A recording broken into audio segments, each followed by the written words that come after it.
Hello everybody, I am Tuesday, here to talk to you about Edgar Allan Poe.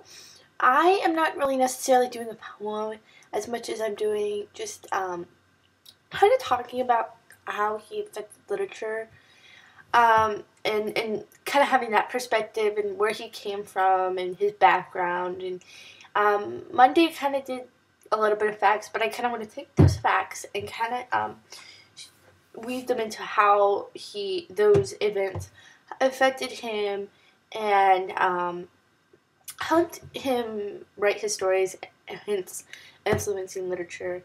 You know, he had a lot of tragic things happen to him, like a couple deaths, and just everything to him didn't seem to be going right. That was around the time where he kind of started writing his stories, and when you read Edgar Allan Poe, it's pretty obvious his point of view.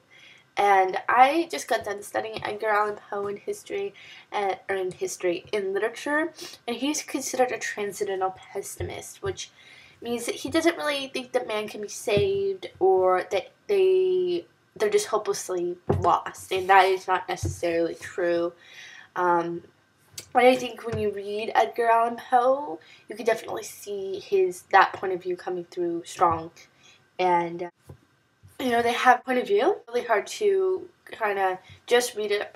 For me, I don't know about you guys, but when I read somebody and I know that they have a certain opinion that is being put behind their work, I have a really hard time reading it, to be honest, because I don't necessarily think that I read to get an opinion or get a certain worldview. And necessarily Edgar Allan Poe enforces that in his stories, but you could definitely sense that just pessimistic attitude that he has, and that's pretty evident in his stories. And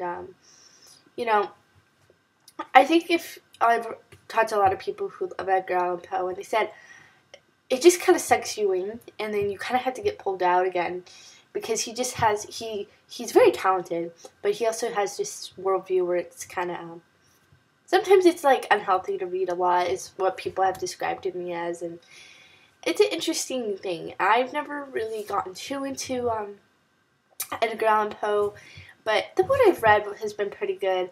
And something I wanted to say, it's really funny. His name is Edgar Allan Poe, like he's a poet. Get it? I just had to say that. I hope what I said made sense. I'm looking forward to hearing everybody else's Edgar Allan Poe thoughts or poems and all that stuff. I hope you enjoyed this video, and I will see you next week. DFTBA.